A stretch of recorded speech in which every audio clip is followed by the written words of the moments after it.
kumaliza hivi. Kuna siku nyingine cha kumbe. Kuna pointi ambazo zinafaa kuzungumza kwa kunyenyekea, na kuna pointi ambazo za kukemea. Kama jambo hili sio la kuzungumza kunyenyekea, ni kukemea. Haiwezekani mtoto hayuko shuleni, chuo anasoma, alafu anagombania mwanaume. Mzazi yuko nyumbani amelala, anawaza mtoto wangu yuko shuleni anasoma, nifanyaje hata nipate, alafu kumbe mtu anagombania mwanaume. Kwa ujinga walionao wanajidekodi, wanaposti mtandaoni, wanaandika season ya kwanza, season ya pili, wanajidhalilisha. Hivi kweli unakuja kuomba kazi serikalini, atakupa nani atakayekupa kazi hiyo? Sifa zako anakufuatilia naitwa nani fulani, walikuwa mtandaoni, unajichafua mwenyewe. Binti, kwani usitulie? Subiri.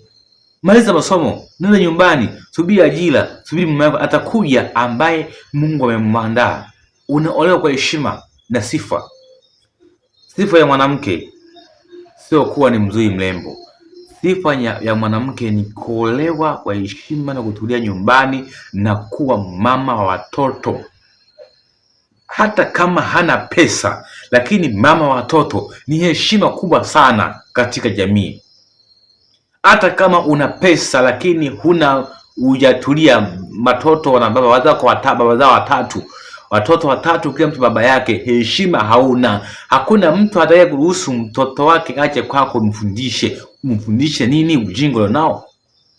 Mtu yeyote ambaye anayefaa kuigwa ni mtu ambaye anapitia mazuri, anayefuata mwenendo wa maisha ya familia na jamii inayotaka. Mdalia sana. Leo mnajichekelea, mnagombania mwanaume. Ukifika umri fulani hamna ya kukua, ukasali kuona wewe tabia zako hazifai. Mligombania mwanaume haujawalewa. Je, kuna imani gani utakuja utulie? Mshoni utakuja kuachwa, unaanza kulalamika mimi siolewi. Kwa sababu gani? Kwa ujinga wako unaofanya. Mnaposema masingomaza msiolewe, msichukie. Tafakari kwa nini tunaambia hivyo. Jichunguzeni wapi tunakosea, ndipo mtakapopata solution ya kutatua matatizo haya ili kusudi muweze kujistiri. Unaomba nikunyima. Kwa nini unifanyia hivyo? Kwa nini unifanyia hivyo? Mimi wasiforgive you, kwa nini umeingia kwangu sipo. Sababu ya kujua mimi, kwa sababu last time nimekuuliza hivi hiyo. Mimi nimekublock. Mbona kujiblock? Kwa nini unatafuta namba nyingine kama nimekublock? Mimi umenipa info yote kunitafuta?